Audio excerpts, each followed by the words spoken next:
Hello everyone. तो कैसे हो आप लोग? आशा करता हूँ अच्छे होंगे और मैं स्वागत करता हूँ आपका हमारे यूट्यूब चैनल जिसका नाम है इम्पैक्ट एजुकेशनल पॉइंट, जिस पे हम अच्छी अच्छी वीडियो लेके आते हैं। आपने अगर पहले वाली वीडियो नहीं देखी तो जाकर उनको एक बार विजिट ज़रूर करें। अगर आप किसी भी कॉम्पिटिटिव एग्ज़ाम की तैयारी कर रहे हैं उसके लिए हमने एक नया चैनल है जिसका लिंक डिस्क्रिप्शन में है। आप जाकर उसको लाइक करें, कमेंट करें और सब्सक्राइब करें और उसको ज्वाइन करें। और मैं आज आपके लिए लेके आया हूँ हिस्ट्री ऑफ पंजाब, जिसके अंदर हम डील करेंगे क्लास +2 और चैप्टर 1 जिसका नाम है पंजाब दियाँ भूगोलिक विशेषतावां ते उसका इतिहास ते की प्रभाव पिया। तो आपका ज़्यादा टाइम बिल्कुल नहीं लूँगा, तो डिस्कस करते हैं आज का हमारा टॉपिक। जो आज का हमारा बेटा लेसन है वह पंजाब दियाँ भूगोलिक विशेषतावां ते उसका इतिहास ते की इंपैक्ट पड़ा। ठीक है ना। तो सबसे पहले जानेंगे पंजाब के वक्-वक् नामां बारे। पंजाब को अलग अलग काल में अलग अलग नाम के साथ पुकारा गया।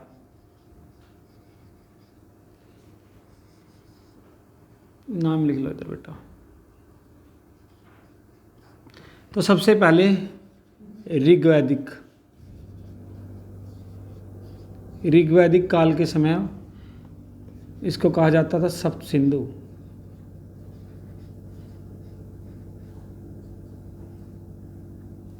उसके बाद मध्यकाल में कहा जाता था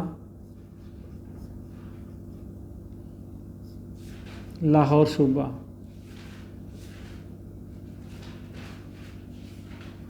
उसके बाद यूनानियों ने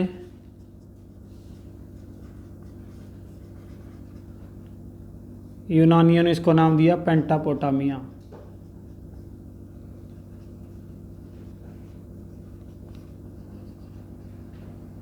उसके बाद महाकाव्यों के समय या रामायण के समय पंचनंद।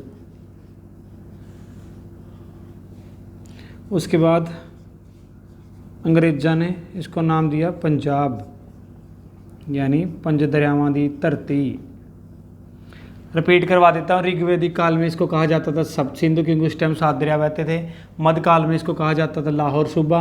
यूनानियों ने इसको कहा पेंटापोटामिया क्योंकि उस टाइम 5 दरिया बहते थे। महाकाव्यों के समय इसको पंचनंद। उसके बाद अंग्रेज़ों ने पंजाब। और इसीलिए 5 दरिया कौन से थे? सतलुज, ब्यास, रावी, चनाब और झेलम। ये 5 दरिया बहने के कारण ही इसका नाम पंचनंद और पंजाब पड़ा था। और अगर आपसे पूछा जाए कि जो पंजाब शब्द है किस भाषा से लिए गए, वो है फारसी भाषा। फारसी भाषा का शब्द है पंज प्लस आब। ठीक है ना। और ये 2 शब्दों से मिलके बना है पंज प्लस आब, मतलब 5 और ऊपर से 5 दरियाओं की धरती जिसको कहा जाता है पंजाब। और उसके बाद आपसे पूछा जाएगा कि जो चीनी यात्री था हुइनसांग, उसने पंजाब को क्या नाम से पुकारा था? तो उसने पुकारा था सेकिया।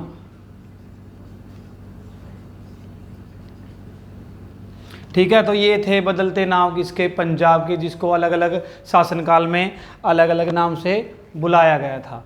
अब हम डिस्कस करते हैं इसकी भौतिक विशेषता क्या क्या थी। ठीक है ना। तो जैसा कि आपको पता होगा पंजाब के उत्तर में क्या है? हिमालय पर्वत है।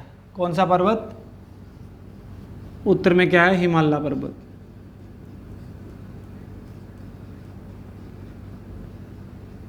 ये पर्वत काफ़ी बड़ा है जो आसाम से लेके अफ़गानिस्तान तक फैला हुआ है।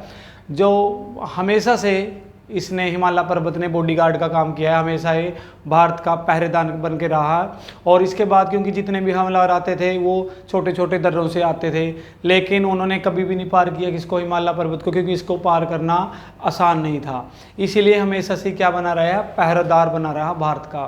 ठीक है ना। उसके बाद क्या हुआ? इसका बेनिफिट क्या हुआ? जो भी मानसून पूर्णा थी वो इसके साथ टकरा के बारिश करती, जिसकी वजह से पंजाब की धरती उपजाऊ हुई और उधर अच्छी अच्छी खेती होने लगी। और भारत की मुख्य फसलें उस टाइम क्या थी? कणक और गन्ना हुआ करती थी। उसके बाद बेनिफिट और के बाद उसके बाद क्या कहा पूछा जाएगा आपसे कि इसके जो भी भौतिक विशेषता उसका इतिहास पे क्या इफेक्ट पड़ा?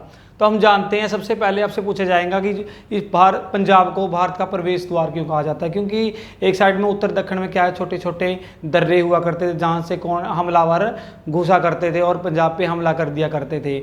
इसीलिए जैसे उन्होंने हमला करने के बाद जो उनका पॉलिटिकल रीजन हुआ, जो पंजाब के शहर हैं उनका महत्व बढ़ गया, जिसकी वजह से पंजाब वालों को तकलीफ़ों का सामना करना पड़ा। फिर आपसे पूछेंगे सोशल इफेक्ट क्या थे, जो सामाजिक, तो कहने का मतलब जब भी भारत उस पे पंजाब पे बार बार हमले हुआ करते थे तो उनमें लड़ने की हिम्मत आ गई, बहादुर बनते गए, ठीक है ना, जिसकी वजह से वो डट के सामना करने लगे हमलावर का, जिसकी वजह उनकी हिम्मत बढ़ने लगी।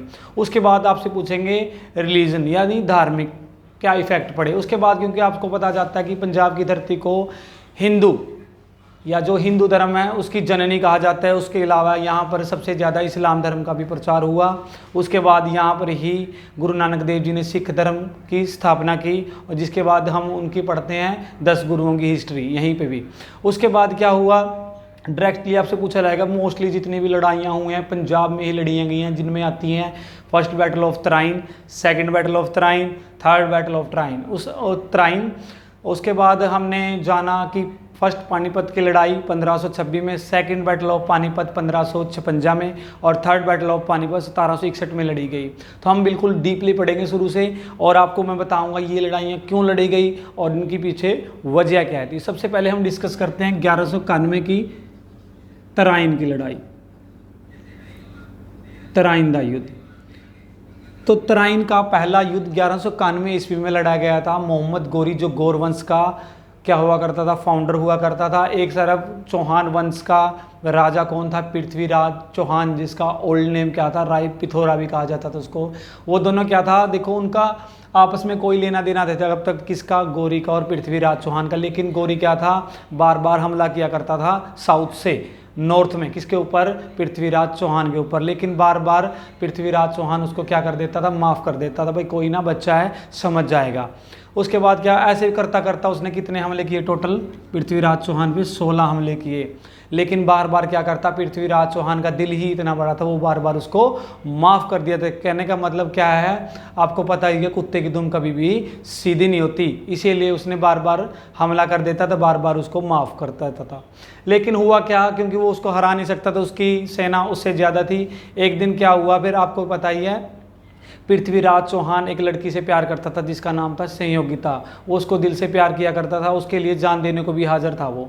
लेकिन क्या हुआ, एक दिन उसके पिता को इस बात का पता लगा, जो संयोगिता के पिता था उसका नाम था जयचंद। जयचंद ने जब इस बात का पता लगा तो उसने अपनी लड़की की शादी करना चाहिए, और उसके लिए क्या रचाया, स्वयंवर रचाया, जिसके अंदर राजे महाराजों को बुलाया गया, बड़े बड़े योद्धा पहुंचे उधर। लेकिन उसने किसको नहीं बुलाया, पृथ्वीराज चौहान को। और इसी बात को पृथ्वीराज चौहान क्या ले गया, दिल पे ले गया, और जिस वजह से क्या वो संयोगिता को भरे स्वयंवर से उठाकर ले आया। इस बात का बुरा लगा किसी को, जयचंद को लगा, और वो उसको बदला लेने की सोचने लगा। इसीलिए वो आके किससे मिल गया, मोहम्मद गोरी से। आपको पता है दुश्मन का दुश्मन क्या होता है, दोस्त। इसीलिए दोबारा इतिहास का उल्ट फेर हुआ 1192 ईस्वी में।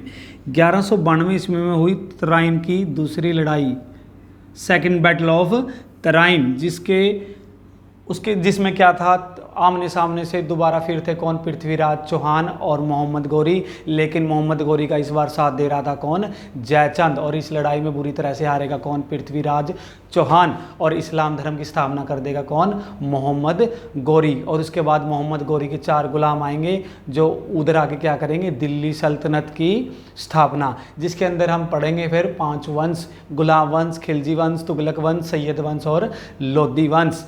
उसके बाद फिर होती है थर्ड बैटल ऑफ तराइन 1215 ईस्वी में, जो लड़ेगा कौन, कुतुबुद्दीन ऐबक का गुलाम इल्तुतमिश और यल्दौज, जिसके अंदर यल्दौज को हराएगा कौन, इल्तुतमिश।